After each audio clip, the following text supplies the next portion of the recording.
aqui dentro do salão nós teremos apenas 400 lugares, pastor Carlos. Então, quem não chegar, né, cedo, então vai ter que assistir pelo telão. Às vezes as pessoas não chegam cedo e depois começam a mandar mensagem, ou querem entrar, não tem como, tá bom, pessoal? O pessoal começa a ligar durante a semana, então, oi? Não pode segurar lugar, tá bom? Bolsa não segura lugar, papel não segura lugar, caneta não segura lugar, tá bom? Eu ia falar, se tiver uma bolsa, uma caneta, 60 no lugar, mas não posso falar isso, né?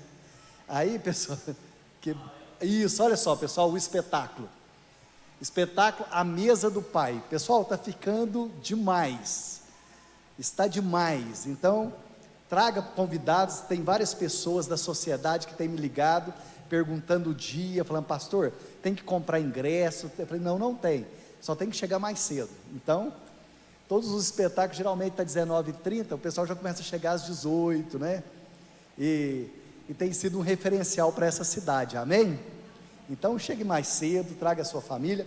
Queridos, Deus colocou uma palavra no meu coração, abra comigo no Salmo 139, Salmo 139, e como eu sempre falo, se você tiver uma caneta, um papel, eu quero te convidar a você estar anotando essa palavra, e provavelmente eu não vou conseguir terminá-la, mas eu quero te dar uma direção desse salmo, e o que esse salmo realmente, ele representa para mim e para você, Salmo 139, e nessa noite é uma palavra de encorajamento. Quantos aqui precisam de coragem para esses dias? Deixa eu ver, quantos vieram a esse lugar falando assim, Deus, eu preciso de um renovo do Senhor? Queridos, eu preciso de um renovo do Senhor, e Deus colocou essa palavra no meu coração, o Salmo 139, às vezes as pessoas leem, falam muito sobre esse Salmo, mas às vezes nós não compreendemos a profundidade desse Salmo, o que na verdade esse Salmo ele expressa na vida de Davi. Por que Davi ele escreveu esse Salmo? Na verdade Davi não escreveu o Salmo. Por que Davi ele escreveu essa canção? Porque na verdade esse Salmo é uma canção de Davi, e você vai entender por que Davi ele escreveu essa canção, qual era o momento que Davi estava vivendo, que Davi naquele momento ele escreve essa canção, ele canta essa canção. E eu costumo dizer que nos momentos mais sombrios, nos momentos mais difíceis da nossa vida, Deus ele pede canções da minha boca e da sua boca, amém? E é nesse momento que Davi ele abre o coração, e a partir aqui do Salmo 139, a partir do verso 1, diz assim, Senhor, Tu me sondas e me conheces, Tu sabes quando me assento e quando me levanto, de longe penetra os meus pensamentos, esquadrinha o meu andar, o meu deitar, e conhece todos os meus caminhos, ainda a palavra não chegou à língua, e Tu, Senhor, já conhece toda, Tu me cerca por trás, por diante, põe sobre mim a Tua mão, tal conhecimento é maravilhoso demais para mim, e sobremodo elevado, não posso atingir. Para onde me ausentarei do Teu Espírito? Para onde fugirei da Tua face? Se suba aos céus, lá estás. Se faça a minha cama no mais profundo abismo, lá estás também. Se tomo as asas da alvorada, e me detenho nos confins dos mares, ainda lá me haverás de guiar a Tua mão, e a Tua destra me sustentará. Se eu digo, as trevas com efeito me encobrirão, a luz ao redor de mim se fará noite, até as próprias trevas não te serão escuras. As trevas e a luz são a mesma coisa, pois Tu formastes no meu interior, Tu me tecestes no seio da minha mãe. Graças te dou, visto que por modo assombrosamente maravilhoso me formastes. As Tuas obras são admiráveis. A minha alma sabe muito bem, os meus ossos não te foram cobertos, quando no oculto fui formado e entretecido, como nas profundezas da terra. Os Teus olhos me viram, a substância ainda informe, e no Teu livro foram escritos todos os meus dias, cada um deles escritos e determinado. Diga assim comigo, escrito e determinado. Fala assim, a minha vida foi escrita no livro do Senhor, e foi determinado pelo Senhor. Então olha só que tremendo, querido. Os teus olhos viram-me, embrião, todos os dias determinado, um propósito, para mim foram escritos no teu livro. Então quer dizer que existe um livro de Deus, amém? Quantos creem que o Senhor tem um livro? Eu vou perguntar novamente, quantos creem que o Senhor tem um livro? Amém. Mas nessa noite eu vou te mostrar que o Senhor não tem apenas um livro, o Senhor tem 3 livros, e esses 3 livros, queridos, que o Senhor, Ele escreve, está escrito a minha vida e a sua vida. Eu vou te mostrar isso na palavra do Senhor. Existem 3 livros, e esses 3 livros vai determinar o meu destino e o seu destino. Diz assim: porque está escrito no teu livro, antes de qualquer coisa deles existir. Coloca para mim agora Apocalipse, eu quero fazer uma ligação. Coloca para mim Apocalipse 20:11. Lohane, Apocalipse 20:11. Na revista e atualizada, Lohane, Apocalipse 20. Vi um grande trono branco, aquele que nele se assenta, de cuja presença fugiram a terra, e o céu não se achou lugar para eles. Versículo 12. Vi também os mortos, os grandes, os pequenos, postos em pé diante do trono. Então se abriram o quê? Abriram o quê, gente? Os livros. Se abriram os livros. Pai, é a tua palavra, eu quero te louvar nessa noite. Obrigado pela oportunidade que o Senhor tem nos dado. Obrigado por essa igreja tão linda. Obrigado por essa alegria que o Senhor tem derramado aqui nesse lugar. Obrigado, meu Deus, por cada irmão que o Senhor tem colocado diante de nós. Obrigado porque o Senhor tem nos colocado num lugar tão abençoado, onde pessoas têm sido transformadas, curadas, restauradas pelo poder da tua palavra. E essa noite não é diferente. Senhor, não nos deixe sair aqui desse lugar da mesma forma que nós entramos. E eu quero usar as palavras do salmista, do Salmo 83, que diz: Senhor, que tu fales e não te cales nessa noite. Queremos ouvir a tua voz, queremos sentir a tua presença aqui nesse lugar, cada vez mais, em nome do Senhor Jesus. Amém, queridos? Queridos, esse é um texto bem conhecido, e é interessante porque esse é um texto de Davi. Provavelmente Davi ele estava enfrentando algumas crises na vida dele. Talvez Davi estava enfrentando um dos piores momentos da vida dele. Davi estava enfrentando crises.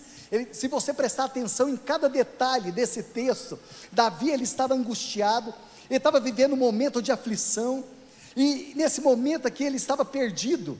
E se você prestar atenção, Davi ele estava tentando escapar, Davi estava tentando fugir de Deus, Davi estava tentando fugir da vida, e ele fala assim: para onde eu vou? E Davi estava tentando buscar alguma alternativa, ele estava em umas crises aqui dentro dele, e Davi estava vivendo esse momento. Se você prestar atenção, ele começa a dizer aqui, né, desculpa aqui, Senhor, tu me sondas e me conheces. Ele começa a dizer algumas coisas, e muitos de nós passamos por essas crises. Talvez nós estamos em um momento profundo, em algumas crises, talvez nós queremos fugir da vida, querendo buscar algumas respostas, e Davi estava tentando buscar algumas respostas, porque provavelmente Davi ele escreve esse momento, ou melhor, Davi escreve esse salmo, provavelmente depois daquele episódio dele com a Betseba. Então Davi ele escreve esse salmo, então já tinha se passado talvez 11 anos, ele ainda estava enfrentando algumas crises ali com seu filho, o seu filho chamado Absalão ali tentando usurpar o trono, e Davi estava com essa crise no coração, porque eu não sei como que é conviver, porque Davi, querendo ou não, ele se tornou um homicida, porque ele tinha matado um amigo íntimo, Urias, por causa de Betseba, e esses conflitos estavam dentro do coração de Davi, e foram mais ou menos 11 anos, e Davi então ele escreve essa canção, né? Então a primeira coisa que eu coloquei, para nós entendermos hoje, né? O título da palavra hoje é Descobrindo os Propósitos de Deus. Talvez você ainda não entendeu quais são os propósitos de Deus para a sua vida. Pastor, o que é um propósito? Propósito é um objetivo, é o lugar onde Deus quer nos levar nesses dias. Então aqui Davi, ele começa a nos ensinar algumas coisas, mesmo Davi vivendo essas crises dentro dele. Então eu coloquei, é um objetivo, uma finalidade, um projeto de vida, e Deus é um Deus de propósito, amém? Deus tem um propósito para você, Deus tem um propósito para mim. Então aqui nesse momento que Davi está enfrentando essas crises dentro dele, Davi precisa descobrir qual que era o propósito para a vida dele. Sabe, queridos, essa semana eu estava fazendo um curso com a doutora Ana Beatriz Nogueira, acho que é Ana Beatriz Nogueira.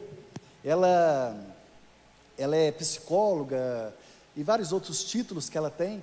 Ela fala assim: olha, a coisa mais fácil que tem para mim é tirar a pessoa da depressão. Tirar a pessoa da depressão, para mim é a coisa mais fácil. O mais difícil é tentar fazer ela entender qual que é o propósito da vida dela. Porque se ela não entender o propósito da vida dela, ela vai voltar novamente nesse quadro de depressão. Eu posso sentar com ela, mas se eu perguntar para ela, qual que é o propósito da sua vida? E a pessoa falar, eu não sei. Novamente ela vai voltar naquele quadro. Sabe qual que é o propósito da sua vida, querido? Qual que é o propósito de você estar aqui a cada semana? Qual que é o propósito que você levanta na segunda-feira? Sabe, queridos, é tempo de nós descobrirmos isso em Deus. E Deus é um Deus de propósito. Quando o Senhor fala assim, eu é que sei os pensamentos, isso é um propósito. Eu é que sei, um propósito, para vos dar o fim que desejai, um objetivo. Deus é Deus de propósito, mas Deus é um Deus de objetivo. Qual que é o propósito da sua vida? Porque o propósito, ele vai fazer com que você levante na segunda-feira com ânimo. Ânimo para trabalhar, ânimo para buscar, ânimo para fazer as coisas. E quando as pessoas elas perdem o propósito, o objetivo da vida, as pessoas elas ficam perdidas. Se você sair aqui amanhã, na segunda-feira, entendendo essa palavra, que eu preciso descobrir o meu propósito, o que Deus tem para a minha vida? Quando eu, como pastor, eu descubro o propósito, isso faz com que, isso venha me motivar a cada dia, queridos. Isso faz com que eu venha levantar a cada dia. Quando eu descubro o propósito, ontem eu estava falando aqui para os jovens, eu saí lá de casa ontem, queridos, para vir para a reunião, foi 12:30, eu vim preparar a palavra de hoje, depois eu estava decorando texto para teatro, depois eu estava no ensaio do teatro, depois eu estava no ensaio do louvor, e depois eu estava aqui pregando na rede. Você fala, pastor, você estava cansado? O corpo estava cansado, mas eu sabia qual era o propósito que Deus me chamou para fazer. Quando você descobre o propósito da sua vida, qual que é o propósito? Quando você acorda pela manhã, então nós vamos descobrir o propósito de Deus, e nesse salmo aqui, nós vamos descobrir algumas coisas, e aqui Davi, ele começa a mostrar algumas coisas, mesmo mediante esses momentos desesperadores na vida de Davi, então ele descobre qual que era o propósito da vida dele, e a primeira coisa que eu coloquei, olha só que interessante, a primeira coisa que eu coloquei, coloca aí o primeiro para mim, a primeira coisa, Davi transforma a angústia em música, queridos, no momento mais difícil da vida de Davi, ele faz música, Davi adora o Senhor, lá em Mateus capítulo 26, no momento mais difícil do ministério de Jesus, quando Jesus estava ali, ele senta com os discípulos, ele toma a ceia, a Bíblia diz assim, Jesus cantou uma canção e saiu, no momento mais angustiante da vida de Jesus, Jesus adorou, ele fez canções, no momento mais difícil da sua vida, o que tem saído da sua boca? Aqui, a gente consegue ver que Davi, ele fazia canções, eu fico olhando a vida de Jó ali, ele perde a saúde, Jó perde os filhos, Jó perde os bens, Jó perde os amigos, Jó perde a saúde, e de repente, em Jó capítulo 1, verso 20, a Bíblia fala que Jó adorou o Senhor, Jó diz assim, o Senhor deu, o Senhor tirou, bendito seja o nome do Senhor. Jó, ele fez canções, no momento mais difícil da vida, Jó adorou o Senhor. O que tem saído da sua boca nos momentos mais difíceis? Será, queridos, é muito fácil eu levantar as mãos e adorar o Senhor, quando eu troco de carro, eu consigo uma casa, eu troco de emprego, eu consigo um bom salário, é muito fácil adorar dessa forma, não é, queridos? Mas e quando não está legal, quando os dias são maus, o que sai da minha boca, o que sai da sua boca? Eu fico vendo, queridos, eu não sei vocês aqui, quantos conhecem a história de Cora Coralina? Quantos aqui conhecem a história de Cora Coralina? A poetisa, né? Eu não sei se vocês sabem, mas ela não chamava Cora, né? Vocês sabem como que ela chamava ou não? O primeiro nome eu não lembro, mas eu sei que é Lins. Não sei o que Lins. Perguntem para o amigo Google que ele vai responder. Lins, não sei o que, Joaquim, não sei o que. Ela morava ali em Goiás Velho. E é engraçado, queridos, que quando ela escolhe esse nome, ela escolhe Cora, porque Cora vem de coração. Então ela começa a escrever alguns poemas, tal, a história dela. Ela foge de casa muito nova, tal, por causa do pai, que era um pai que não deixava estudar. Ela só tinha até a 4ª série. Mas em determinado momento, aquele marido, aquele homem que a roubou da sua casa, ele proíbe ela também de fazer poemas. Joga os poemas fora. E um dia, ela é proibida de escrever poemas. Com 4 filhos, ela começa a fazer doces, tudo mais. E lá em Goiás Velho, um dia teve um concurso de jardinagem e tal, qual era o jardim mais bonito, e ela ganhou o concurso de jardinagem e tal. O marido chega em casa, ela toda feliz, né? Ó, ganhei o concurso como o jardim mais bonito de Goiás Velho. O marido foi lá, pegou a tesoura e cortou todo o jardim. Ana Lins, né? Ana Lins. O sobrenome eu acertei, né?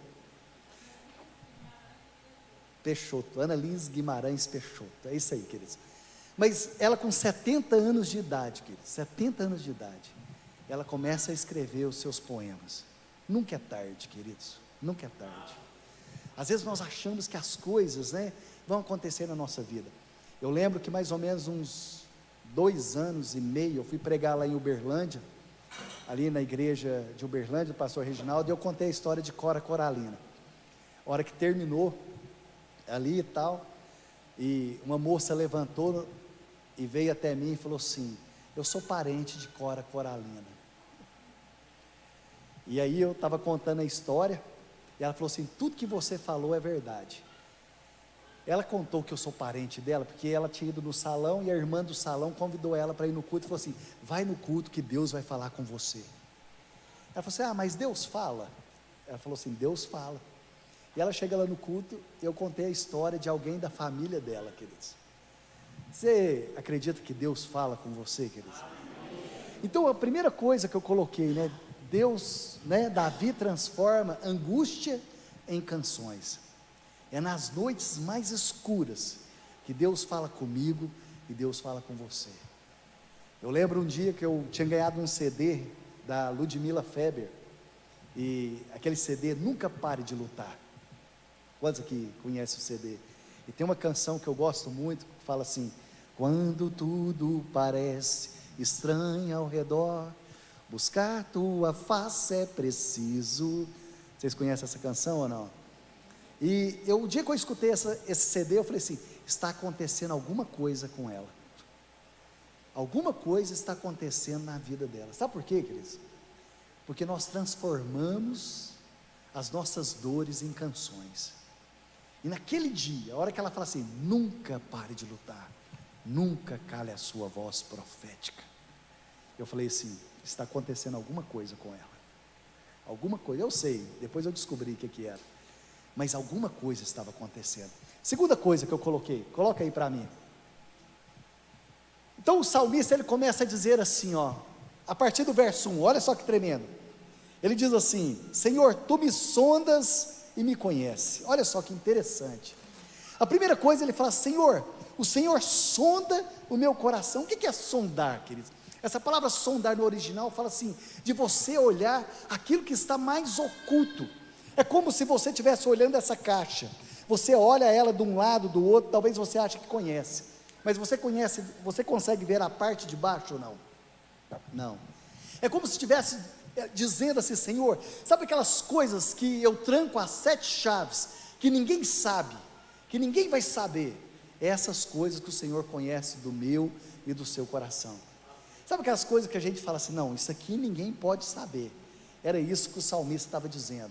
Isso aqui ninguém pode ficar sabendo, porque se alguém ficar sabendo, não tem como. E era isso que o salmista estava dizendo: Senhor, sabe aquilo que está mais escondido dentro da minha alma? É aquilo que o Senhor conhece dentro de mim. Eu acho que deve ter umas 2 semanas, eu contei uma história aqui na reunião de jovens sobre a madrasta da Branca de Neve. Quantos estavam aqui? A madrasta da Branca de Neve.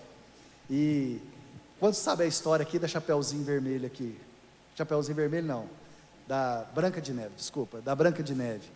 A história da Branca de Neve. E é interessante, queridos, que quando você vai ver aquele conto, o problema não era a Branca de Neve, o problema era a madrasta. Não tinha nada a ver com a Branca de Neve. Em determinado momento, a madrasta chega diante do espelho, chega ali e diz assim: espelho, espelho meu, existe alguém no reino mais bela do que eu? O que o espelho diz? Não, minha senhora, em todo o reino não existe alguém mais bela do que você. Sabe o que aconteceu? Nada. Não aconteceu nada com a Branca de Neve, não aconteceu nada com o espelho, não aconteceu nada com o caçador, não aconteceu nada com o reino, não aconteceu o quê? Mas outro dia ela chega diante do espelho e diz assim: espelho, espelho meu, existe alguém mais bela do que eu?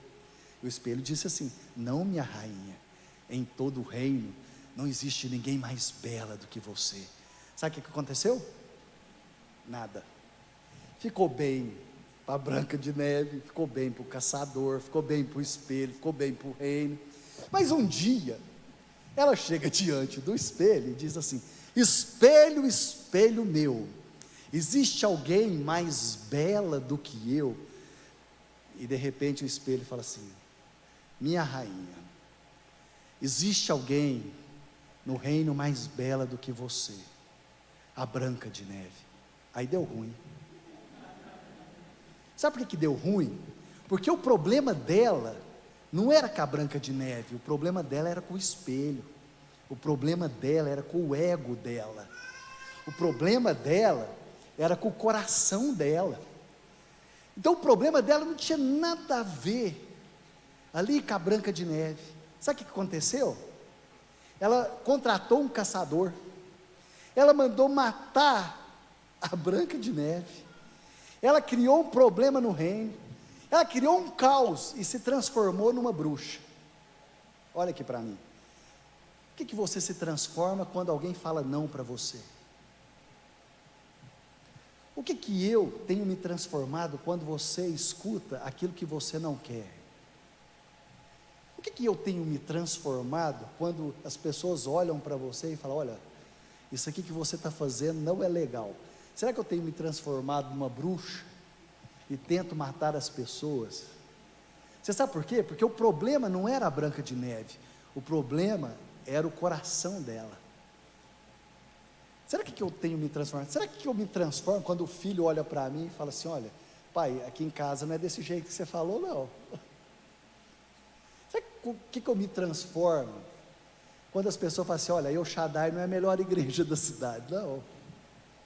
Deixa eu falar para vocês não são os melhores pastores da cidade, não. O que eu tenho me transformado? Sabe que quando as pessoas falam assim: olha, vocês não é o melhor louvor da cidade? Não. O que eu tenho me transformado, queridos? Você já ouviu coisas que você não gostou de ouvir, queridos? Ó, deixa eu te falar um negócio. Você não é o melhor pastor, não, tem pastor melhor do que você. Você não é a melhor professora, não, tem professoras melhores do que você. O que eu me transformo? Será que Deus não precisa sondar o meu coração nesses dias? Será que quando eu escuto coisas que eu não gosto, o que eu tenho me transformado nesses dias? Será que não é tempo de nós olharmos no espelho e perguntar: espelho, espelho meu? Qual que é o problema? Era a Branca de Neve? O problema era quem? Não era o espelho, não, o problema era o ego. Coitado, o espelho sofreu porque foi quebrado. O problema é o ego, queridos, é a soberba do coração. Então a primeira coisa que eu coloquei, né, pedir para Deus nos sondar.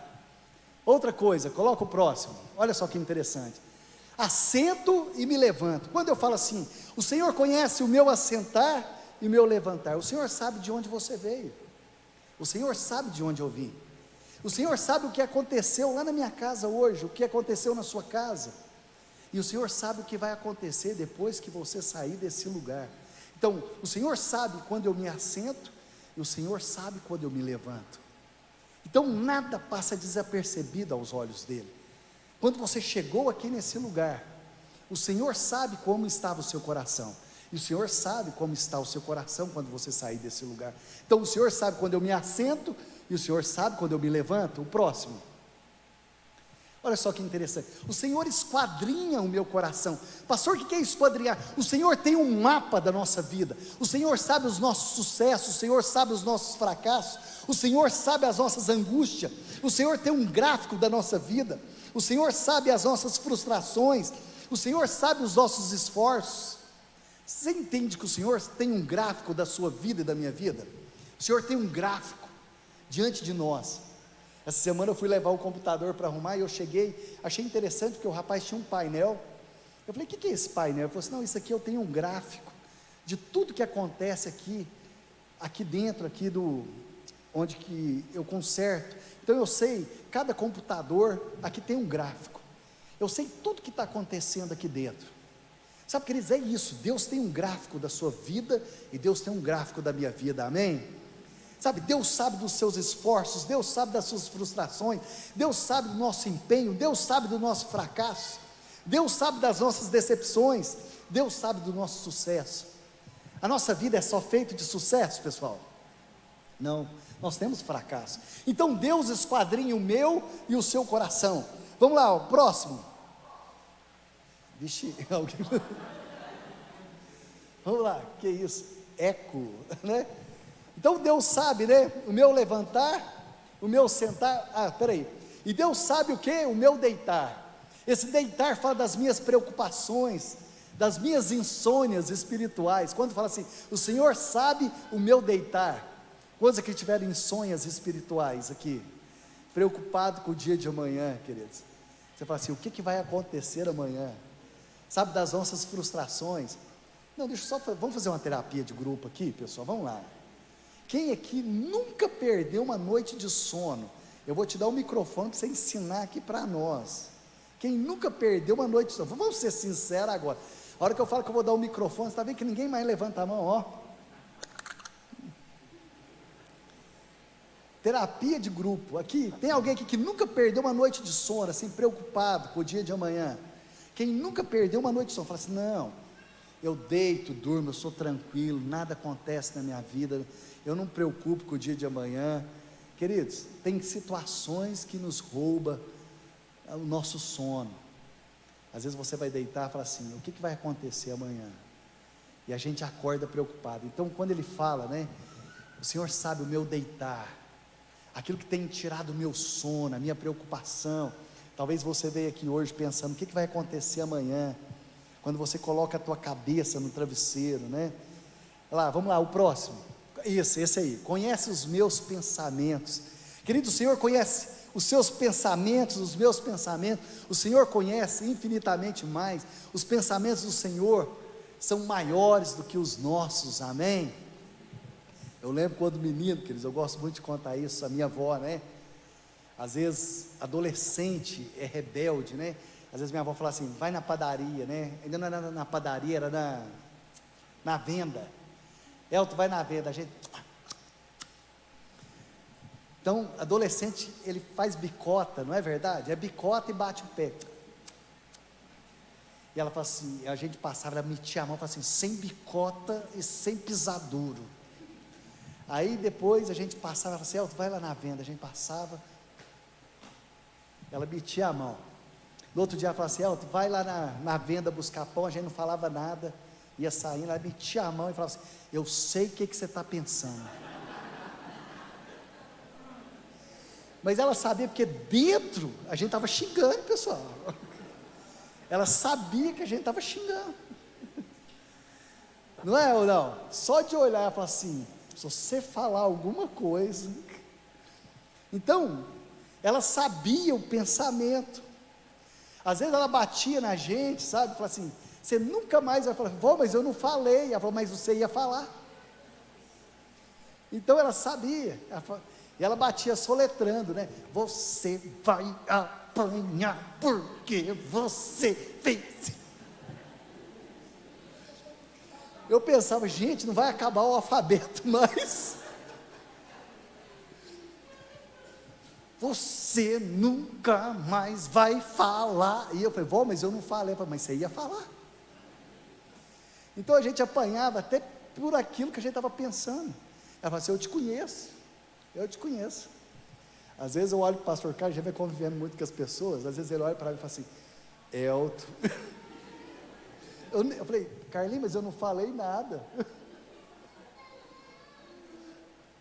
Às vezes tem algumas situações, algumas reuniões, né, pastor Carlos? Aí ele olha para mim assim, de rabo de olho, e fala assim: Elton. Eu falei assim: o que eu fiz? Não falei nada. Falei nada. E é interessante que os pais conhecem os filhos, não conhecem? Vamos fazer, eu ia falar isso. Não, eu vou mais longe aqui. Quantos pais já bateu no filho só porque ele olhou de forma diferente? Deixa eu ver. Vamos ser sinceros aí, tá vendo? Ó? Por que você bateu? Porque você sabe o que está pensando, não é? Olha lá, tá vendo? Tá vendo, Carlinhos? Já bateu nos meninos só porque você estava pensando alguma coisa? Vamos lá, Carlinhos. A terapia de grupo é cura hoje. Vamos lá. É cura, não é, gente?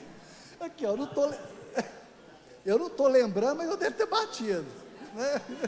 Eu não estou lembrando, mas eu devo ter batido, né? Então vamos lá, pessoal, conhece os nossos pensamentos. Vamos lá, o próximo. Cerca-me em volta. Isso fala o quê? De proteção. Deus é um Deus que protege a minha vida e a sua vida, não é verdade? Lá no versículo 5, Lohane, toda vez que você colocar, depois você já coloca o versículo para mim. Olha só que interessante. Tu me cercas por trás, por diante, sobre mim põe a tua mão. Isso fala da proteção de Deus. Deus é um Deus que nos protege. Então aqui, quando ele entende o propósito, ele fala: olha, o Senhor me cerca, o Senhor me protege. Eu fico olhando, quando, ali em Lucas capítulo 13, quando Jesus chega ali para Jerusalém, ele olha para Jerusalém, começa a chorar e fala assim: Jerusalém, Jerusalém, quantas vezes eu quis ajuntar vocês como a galinha ajunta os pintains, e vocês não quiseram. Queridos, você já viu algo mais protetor do que quando a galinha coloca os filhotes debaixo do braço, queridos? Quando a galinha coloca os pintinhos ali debaixo do braço. Ali no bairro onde eu moro, minha tia morava ali, eu lembro que os vizinhos colocaram fogo ali em volta, e de repente tinha uma bola, e a gente brincando, e quando a gente mexeu naquela bola, era uma galinha que tinha sido queimada, mas debaixo das asas da galinha começou a sair aquele monte de pintinho. Aquela galinha, ela morreu protegendo os pintinhos, querido. Aí eu lembro quando Jesus ele fala: Jerusalém, Jerusalém, quantas vezes eu quis colocar vocês debaixo, proteger vocês, e vocês não quiseram. Está ali debaixo da proteção, queridos. Eu fico olhando às vezes algumas situações, não vou entrar muito em detalhes aqui, mas quem lembra disso, eu lembro no encontro que aconteceu, foi o encontro do William, mas do Renato, ele estava passando junto com o pai, e aconteceu um momento ali do encontro, e fez muito barulho e tal. Quantos sabem desse momento? Que é um momento que tem muito barulho. O pai do William ali, a mãe do Renato, colocou eles debaixo do braço assim, falou: vem cá, meus filhos, vem cá que eu vou proteger você. Porque mãe e pai faz isso, né? Coloca debaixo dos braços, protege, grita, briga, né? E fala que Jerusalém, Jerusalém, quantas vezes eu quis proteger vocês, e vocês não quiseram. Coloca o próximo para mim. Olha só que interessante, querido. Ele vê as suas crises, olha só, versículo 6, que coisa interessante, ele vê as minhas crises, tal conhecimento é maravilhoso demais para mim, e sobremodo elevado. Fala: olha, eu não entendo nada, não posso atingir. Às vezes nós falamos: olha, isso aqui eu não consigo. Algumas crises, querido, que nós passamos, eu não posso atingir. Como que eu vou conseguir? Coloca o próximo, vou mandar mais rápido. Se a Luciana puder me ajudar aqui, fazendo um favor. Para onde eu vou fugir? E diz assim: para onde me ausentarei do teu espírito? Para onde fugirei da tua face? Queridos, o que é mais fácil, fugir ou enfrentar? O que é mais fácil, fugir ou enfrentar? No Salmo 50, Davi fala assim: ó, quem me dera, Senhor, se tu tivesse me dado asas, eu voaria para bem longe. Mas aqueles que vêm contra mim são os meus amigos, aqueles que comem na mesa comigo, porque se não fosse, eu daria cabo deles. Sabe, queridos, mais fácil é fugir. Quando Golias ele levanta e Davi olha para ele, o que era mais fácil? Davi fugir de Golias ou enfrentar Golias? Fugir de Golias. Só que quando a gente foge, não tem recompensa. quando você enfrenta, porque a vitória, ela traz recompensa na nossa vida. Ele fala: olha, quem me deras, porque se não fosse, eu fugiria para bem longe. Mas, queridos, não é tempo mais de nós fugirmos, é tempo de enfrentar, amém? É tempo de nós olharmos e enfrentarmos, é tempo de avançar em Deus, é tempo de nós irmos para cima. E eu olho, eu fico achando muito interessante. Vamos lá, mais um pouquinho, o próximo. Ele confronta as suas vontades, olha só, versículo 7, vamos lá, versículo 7, ele diz assim: para onde me ausentarei do teu espírito, para onde fugirei? Versículo 8, se suba aos céus, lá estás. Olha só como que ele vai fugir de Deus. Se faça a minha cama no mais profundo abismo, lá estás. Ele sabe de quem que ele está lembrando? Ele está lembrando de Jonas. Quando Jonas é a pessoa que fugiu mais rápido de Deus que eu conheço. Jonas, no capítulo 1, lá no versículo 1, Deus chama ele. No versículo 2, no versículo 3, Jonas já está fugindo. Eu nunca vi ninguém fugir tão rápido de Deus como Jonas. Olha só, Deus chama ele e tal, e ele foge. Jonas gostava mais de um pé de abóbora do que de pessoas. Um dia ele esconde ali debaixo de um pé de abóbora, e Deus seca aquele pé de abóbora e fala assim: eu quero morrer, tal. Mas ele não tinha compaixão pelas pessoas. Jonas é a pessoa que foge mais rápido. Queridos, cuidado com o ministério de peixe. Pergunta para a pessoa que está do seu lado, pergunta se a pessoa tem ministério de peixe. Cuidado, cuidado com o ministério de peixe, viu, pastor Carlos? Cuidado com o ministério de peixe. Ele fala: se eu for até os céus, olha só, se eu estou lá no céu, tem gente esconder de Deus lá no céu? Jonas pede a morte, fala: eu quero morrer, mas ele esquece que ele vai encontrar com o Senhor. E aqui, ele, querendo ou não, ele é confrontado nas vontades dele, né? Nós estamos em qual? No numerou, né? Versículo. Não, volta um pouquinho para isso. Deixa eu ver se é esse aqui. Não, eu acho que volta só um pouquinho para mim, fazendo um favor. O 7, está no 7, fazendo um favor? Alguém? Isso. Ele confronta as verdades dele. Eu coloquei uma coisa aqui muito interessante, que eu tirei de um livro, que nesse livro diz assim: nossas escolhas determinam o nosso caráter, e o nosso caráter determina os nossos destinos, amém? Olha só, que interessante, nossas escolhas determinam o nosso caráter, e o nosso caráter determina o nosso destino. Então as suas escolhas vai mostrar quem eu sou, quem você é.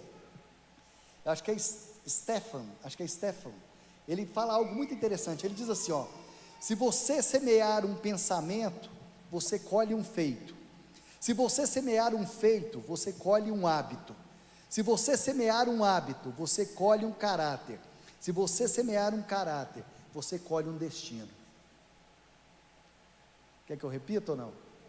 Vamos lá de novo, vamos lá, guarda bem. Se você semear um pensamento, você vai colher um feito. Se você semear um feito, você vai colher um hábito. Se você semear um hábito, você vai colher um caráter. Se você semear um caráter, você vai colher um destino. É a lei da responsabilidade. Então a lei da responsabilidade fala isso: semear um pensamento, você colhe um feito. Se você semear um feito, e assim sucessivamente, é a lei da responsabilidade. Coloca o próximo para mim, fazendo um favor. Vamos lá, o próximo. Se suba aos céus, lá estás. Depois ele lembra de Jonas, nós já falamos. Depois ele diz assim, ó: se toma as asas da alvorada e me detém nos confins dos mares. Fala de Jonas, né? Ainda me haverá de guiar a tua mão e a tua destra. Provavelmente ele lembra de Jonas. Coloca o próximo slide, vamos lá. Agora Davi também fala do pecado de Acã. Olha só que interessante. Coloca o versículo para mim. Acã, ele esconde a capa, e quando ali eles perdem a batalha: se eu digo as trevas com efeito me encobrirão, e a tua luz ao redor de mim se fará a noite, até as próprias trevas não te serão escuras. As trevas e a luz são a mesma coisa. Sabe, queridos, quando Deus fala ali para o povo para não tomar os despojos, não tomar a capa, não tomar o ouro e a prata, Acã, ele toma ali no meio da batalha de Josué. Então ele esconde, mas a Bíblia fala que Deus reconhece todos os nossos feitos, amém? Quantos creem que o Senhor conhece todas as coisas? O Senhor conhece o seu assentar e o meu assentar. Não dá tempo de nós terminarmos, querido, mas eu queria te convidar a você fechar seus olhos. Feche seus olhos por um minuto. O Senhor está aqui nesse lugar. Numa próxima ocasião nós terminamos. O Senhor tem algo para mim, o Senhor tem algo para você. O Senhor é um Deus de propósito. Deus tem um propósito para a sua vida, Deus tem um propósito para a minha vida. Lá no versículo 16, fala que Deus é um Deus de propósito. E eu queria que você agora fizesse a sua oração antes de nós tomarmos a ceia. Quais são os propósitos de Deus para a sua vida? Quais são os propósitos? Qual que é o propósito do Senhor para a sua vida e para a minha vida? Deus tem um propósito para você. Sabe, nós estarmos aqui nessa noite é porque Deus tem um propósito para nós. O Senhor tem um propósito para a sua vida e o Senhor tem um propósito para a sua família. Coloque a sua mão no seu coração agora, comece a orar, agradecer a Deus. Comece a agradecer ao Senhor, falar: Deus, a tua palavra diz que o Senhor é que sabe os pensamentos, o Senhor é que sabe os projetos, o Senhor é que sabe tudo sobre a minha vida. O Senhor esquadrinha o meu coração, o Senhor sabe o meu assentar, o meu levantar, o Senhor conhece o meu deitar. Sabe, queridos, fala para o Senhor agora, fala para o Senhor, fala: Senhor, o Senhor conhece todos os dias da minha vida, o Senhor conhece o meu coração. Sabe, queridos, o nosso coração, o Senhor conhece o nosso assentar e o nosso levantar nessa noite. O Senhor conhece o nosso coração. Como está o meu e o seu coração aqui nessa noite? Como é que você chegou aqui nesse lugar? Então é tempo de nós orarmos, colocarmos o nosso coração diante do Senhor. Isso, levante a tua voz, levante a tua voz.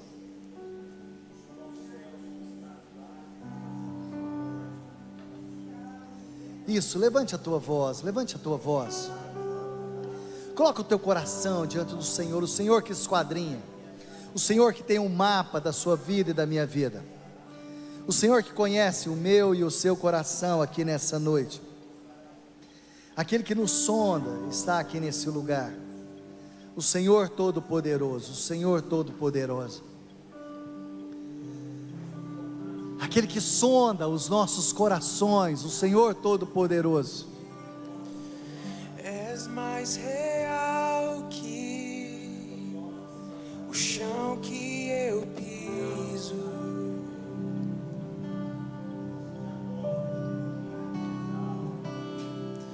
És mais real que o ar em meus pulmões. Isso, você pode levantar a tua voz e adorar ao Senhor. Teus pensamentos. Nos dias mais sombrios, Davi fez canções ao Senhor. És tudo para mim, és a minha realidade. Isso é a nossa realidade. És a minha realidade.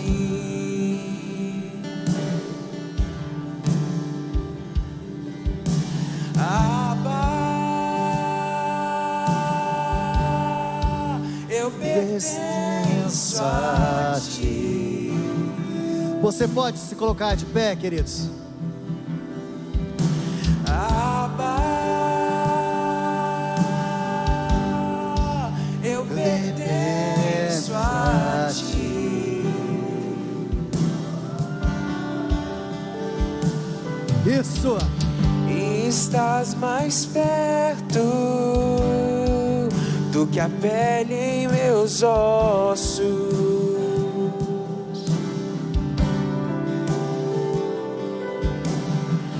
Estás mais perto que a canção em meus lábios.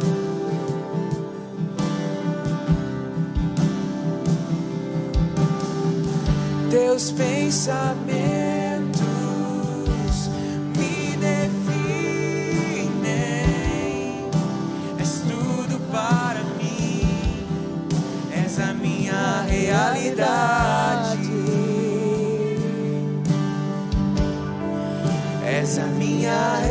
eternidade.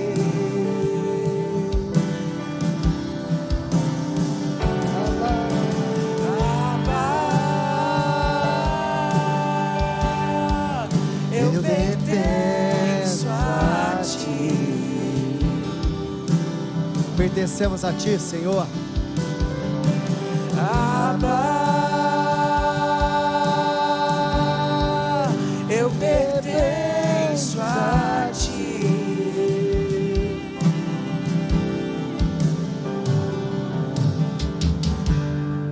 Aleluia. Queridos, vamos orar agora.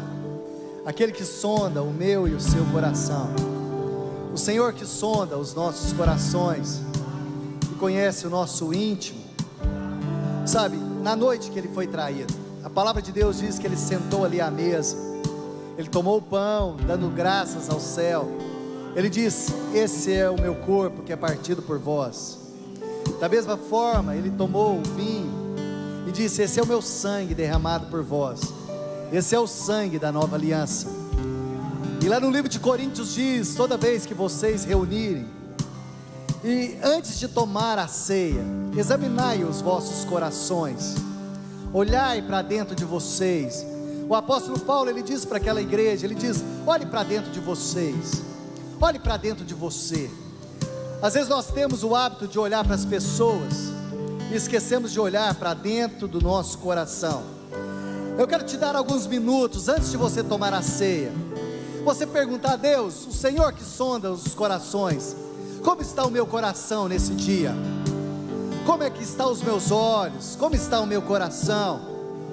Pergunte para o Senhor agora, isso, faça a sua oração, queridos. Antes de nós tomarmos a ceia, você tomar a ceia com a sua família, fala: Senhor, como está o meu coração? Como está o meu coração nesse dia? Senhor, eu não quero olhar nem para a direita nem para a esquerda, mas eu quero olhar para dentro de mim. Eu quero olhar para dentro do meu coração. Eu quero fazer como o profeta Isaías: ai de mim, Senhor, ai de mim, porque eu sou um homem pecador, de lábios impuros. Sabe, é tempo de nós olharmos para nós, querido, é tempo de nós olharmos para nós, para dentro de nós. Senhor, nessa hora, antes de nós tomarmos a ceia, queremos olhar para dentro de nós, queremos olhar para dentro de nós, para dentro do nosso coração. Talvez o problema não está no espelho, o problema não está na Branca de Neve, o problema não está no caçador, o problema não está no reino, o problema está dentro de nós.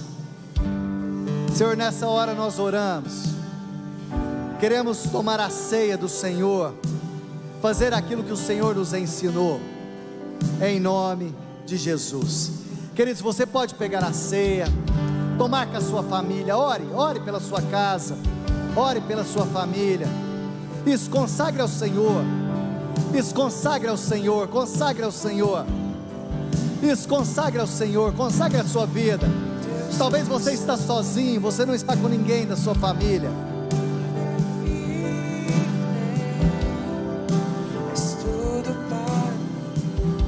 Queridos, enquanto você toma a ceia, enquanto você toma a ceia, vamos orar pela vida do Guilherme. Talvez você tenha alguém da sua casa, da sua família também, que você precisa orar, alguém que está enfermo, mas vamos orar pela vida do Guilherme. Isso, pode tomar na ceia, isso, mas me ajude a orar pela vida do Guilherme. Senhor, nós não o conhecemos, mas o Senhor conhece, e sabemos que basta uma palavra do Senhor, e ele será completamente restaurado, curado, transformado pelo Senhor. Nós oramos agora, clamamos a Ti, pedimos a Tua intervenção, meu Deus, que o Senhor o visite. Sabemos que basta uma palavra do Senhor, ele vai ser curado. Que nesse momento tão importante da reunião, nós oramos pela vida dele, por todos aqueles que têm clamado e buscado ao Senhor, em nome de Jesus. Isso, queridos, compartilhe a ceia em família. Isso, compartilhe a ceia. Ore até que algo aconteça. Ore até que algo aconteça. Ore até que algo aconteça. Isso, ore até que algo aconteça. Que nos lava dos pecados.